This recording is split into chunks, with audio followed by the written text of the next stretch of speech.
그 전기요금이 많이 나올까 봐 에어컨을 한 2시간 정도 맞춰놓고 자거든요. 에어컨이 꺼지는 순간 기가 막히게 저도 깨요. 그만큼 더워가지고 밤에 잠을 못 이루는데 이게 건강에도 굉장히 안 좋은 거죠, 교수님. 네, 그렇습니다. 이제 우리가 잠을 제대로 못 자거나 또는 자주 깨거나 또 수면의 시간이 너무 짧은 경우에 여러 가지 신체 질환 또 정신 질환이 발생할 수가 있어요. 잠을 못 자면 우선 혈압이나 맥박이 상당히 불규칙해져 가지고 그런 혈압 맥박의 불규칙성은 심혈관계 질환을 4배 내지 8배 높이는 거로 돼 있고요.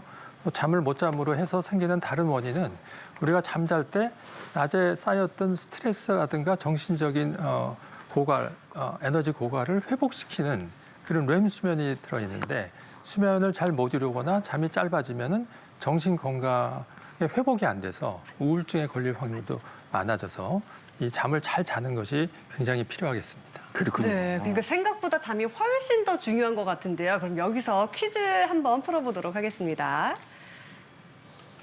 잠이 안 오더라도 일단 누워있는 것이 좋다. OX. 일단 그래도 잠을 다시 못 자니까 억지로라도 누워있는 게 전 좋을 것 같은데 어때요, 교수님? 그건 누워있다 보면 자던데요. 이거는 X가 정답입니다. 그래요? 예. 어머, 의외다. 잠을 잘 자고 우리가 불면증을 막는 제일 좋은 방법은 잠이 올 때 침대로 가는 거예요. 그러니까 미리 내가 가지 잠을 말고. 적게 자니까 미리 한두 시간 가 있으면은 맞아요. 네. 잠을 못 자는 시간이 더 길어져요. 그 얘기는 오히려. 뭐냐면 수면 효율은 침대에 효율. 누워 있는 시간분의 실제 자는 시간입니다. 근데 침대에는 예를 들어서 8시간 누워 있는데 내가 5시간밖에 못 잔다. 네. 수면 효율이 굉장히 낮은 거예요. 그렇게 되면은 그 나머지 잠 못 자는 시간 동안 엄청나게 고통을 겪어요. 잠을 못 자기 때문에. 생각이 그래서 많아져요. 불면증에 대한 걱정이 더 커지고 불면증이 더 악화되는 거예요. 그래서 침대에 들어가는 시간을 가능한 한 적게 하고 아하. 그래서 우리가 실제 자는 시간이 5시간인데 침대에 8시간 들어있는 분들은 5시간만 침대에 누워 있으라고 얘기합니다. 그렇게 되면 각성 시간이 길어져서 수면의 압력이 높아져서 잠에도 쉽게 들고 더 숙면을 할 수 있습니다. 그러니까 잠도 양보다는 질이다. 숙면의 중요성 강조해 주셨고 다음 문제 한번 풀어볼게요. 잠들기 전에 몸을 혹사하면 도움이 된다. 아, 이거 맞지 않나요? 힘들면 일단 기진맥진해서 자니까. 예, 물론 이제 힘들면 기진맥진해서 잘 수도 있지만 우리가 힘든 게 시간대가 굉장히 중요해요. 시간대. 예를 들어서 아침이나 낮에 운동을 많이 해서 신체적인 활동을 늘려서 필요하고 힘든 거는 밤에 자는데 도움이 될 수는 있지만 우리가 자기 전에 한 2~3시간 이내에 격렬한 운동을 하게 되면 우선 체온이 올라가고 각성도가 높아져요.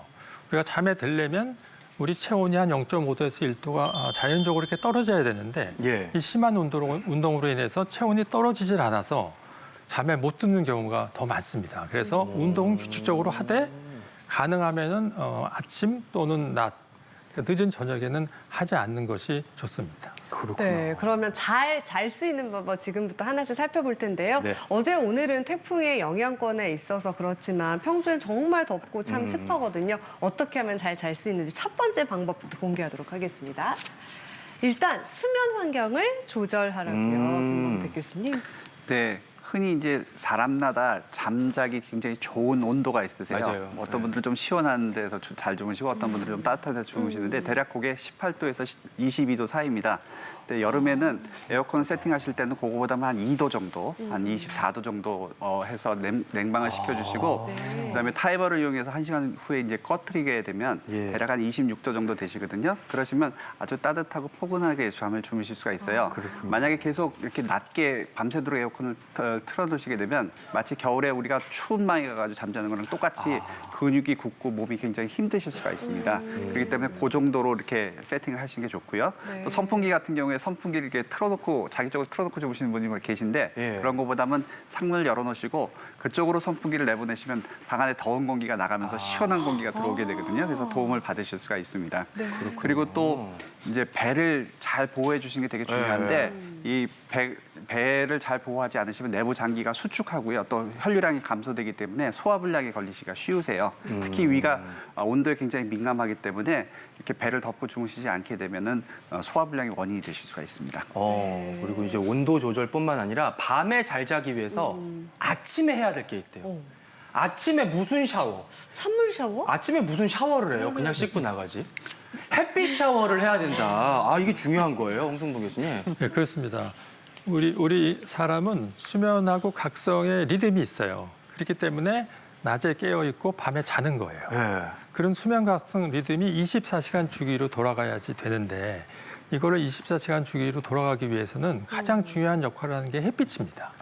그러니까 햇빛이 만약 햇빛이 없는 동굴에서 한 달 동안 살게 하면 나중에는 낮에 자고 밤에 깨 있어요. 그러니까 수면 각성 리듬이 유지가 되지 않는 거예요. 그래서 아침에 햇빛을 많이 쏘이시면은 이 수면 각성 리듬을 유지하기가 굉장히 좋고 특히 나이가 드신 할머니 할아버지들이 외부 활동을 별로 안 하셔가지고 햇빛이 부족함으로 인해서 이 수면 각성 리듬이 많이 깨져서 밤에 깨거나 일찍 일어나서 잠을 못 드는 분들이 많아요. 그런 분들은 매일 아침에 햇빛을 30분 이상 쏘이면은 네. 잠의 수면 각성 리듬이 훨씬 좋아집니다. 그리고요, 샤워를 한 번 더 해야 돼요. 1일 2샤워 정도는 해줘야 되는데, 잠자기 전에 또 무슨 샤워를 하래요? 달빛 샤워?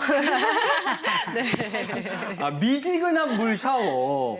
요즘 근데 여름이라 좀 시원하게 하면 더 좋은 거 아니에요, 교수님? 네, 흔히 이렇게 찬물로 샤워를 하시게 되면 몸이 아주 시원해지고 상쾌해지시니까 되게 좋아하시는데요.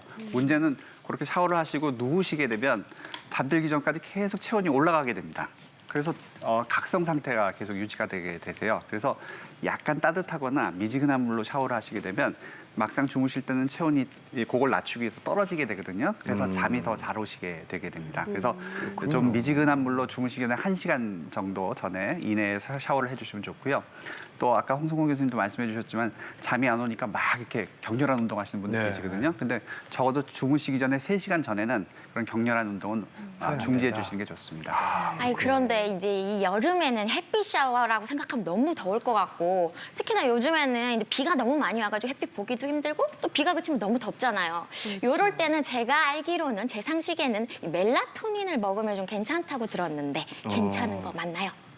예, 여름에는 너무 더워서 밖에 나가기가 어려우시잖아요. 그렇죠. 그럴 때는 창문에 커튼 다 치우고 햇빛을 쏘이는 그런 방법도 있고요. 또는 베란다에 나가서 햇빛을 쏘이는 방법도 있고요. 그리고 멜라토닌은 우리 뇌의 정중앙에 있는 송과선에서 분비되는 수면 호르몬이에요. 그러니까 잠을 잘 자기 위해서 나오는 호르몬인데 이거는 저녁에 해가 지면 조금씩 나오기 시작해서 밤 12시에서 새벽 4시, 5시까지 이제 최고치로 많이 나와서 우리가 수면을 잘 자게 해주는 역할을 하는데 이게 나이가 많은 분일 때 멜라토닌이 좀 떨어질 수도 있고요. 그리고 여름 같은 날 햇빛을 쏘이지 않아서 멜라토닌의 분비나 생성이 떨어지는 경우에 보충하면은 도움이 될 수는 있어요. 될 수는 있는데 우리나라에서는 멜라토닌을 제조하는 그냥 일반 회사는 없고 약으로 나와 있는 형태가 있긴 있어요. 네. 근데 그 약으로 나와 있는 형태는 조금 달라요. 미국 슈퍼에서 파는 멜라토닌은 먹으면은 한두 시간에 그냥 배출이 돼버리고 예. 지금 약으로 판매하는 멜라토닌은 서방형이라 그래서 천천히. 먹고 나서 2시간 후부터 효과가 나타나고 새벽 4시, 5시까지 쭉 유지가 되는 거예요. 하지만 수면 유도 효과는 그렇게 세진 않아요. 그래서 이게 도움이 되는 분도 있고 안 되는 분도 있고 또 하나 원래 멜라토닌은 시차 적응이라든가 또는 3교대 이런 분들한테는 좀 일시적으로 쓰게 저희가 할 수 있고 또 최근에는 렘 수면 행동장애 치료에 멜라토닌을 사용할 수가 있습니다. 그냥 상식적으로 제가 말씀드리면 아마존을 통하면 그 미국 슈퍼에서 파는 그런 멜라토닌을 구입은 할 수는 있습니다. 네, 그렇군요. 그럼 여름철에 꿀잠 자는 비법 3번째를 공개할게요. 무엇을 위해 깨는지 확인하라. 어떤 걸까요? 화장실을 가기 위해 깨는지 확인하라고요. 김범택 교수님, 무슨 내용일까요? 네. 아마 연세 드신 분들 밤에 자주 깨서 화장실 가시는 경우가 많은데요. 그렇죠. 이런 야간 빈뇨는 전체 연세에 드신 분들에서 약 70% 정도에서 생기는 것으로 되어 있습니다. 또 연세 드신 분뿐 아니라 또 스트레스 많으시고 또 폐경 오시는 40, 50대 전후의 여성분한테도 잘 생기시는데요. 이게 생기는 원인이 크게 3가지가 있습니다. 단뇨 그다음에 야간 단뇨, 그다음에 이 방광의 저장 기능이 떨어져서 저하돼서 생기는 경우가 있는데요. 단뇨라고 하는 거는 하루에 소변이 보통 한 1,800에서 2,000cc 이내로 생기셔야 되는데 2,500cc 이상 많이 생기시는 분들을 뜻하고요. 야간 단뇨라 그러면 특히 밤에 이렇게 소변이 원래 농축이 돼서 소변을 조금만 보셔야 되는데 농축이 안 되고 그렇게 단뇨가 생기시는 경우를 말하고요. 또 저장 기능이 떨어지시는 거는 소변이 원래 한 150cc 이상 차야지 요일을 느끼시게 되는데 조금만 차도 60cc, 70cc만 차셔도 소변을 보시고 싶어하는 요일을 느끼시게 되는 게 네. 이 저장 기능 상실입니다. 이 저장 기능 상실 같은 경우에는 과민성 방광이라든가 방광염 같은 게 같이 동반돼 있는 경우가 많이 있기 때문에 이런 원인 질환을 치료하시게 되면 좀 더 편하게 주무실 수 있게 되겠습니다. 네, 또 야간요는 위험한 낙상으로 이어질 수도 있으니까 꼭 이제 체크를 하셔서 치료 받으시고요.